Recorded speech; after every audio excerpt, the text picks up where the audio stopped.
Takže čau lidi, dneska vám tady ukážu video od mýho bytu, kde vidíte mikrovlnku, timer, deplast, ne, co to je, tady vidíte naši kuchyně, já kolik tady máš, vidíte,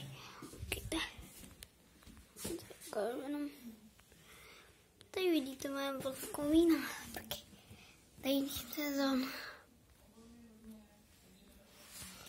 Počkejte, já to ukážu.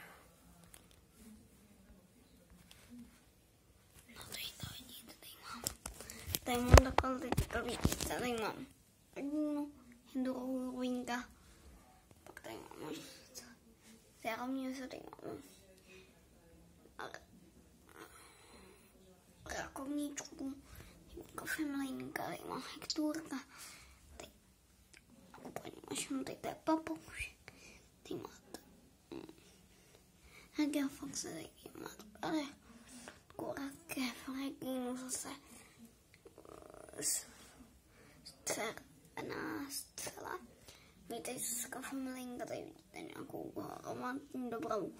Zase rakev a tady vidíte Hektora. No, to je asi pro dnešek úplně. To je asi pro dnešek úplně vše.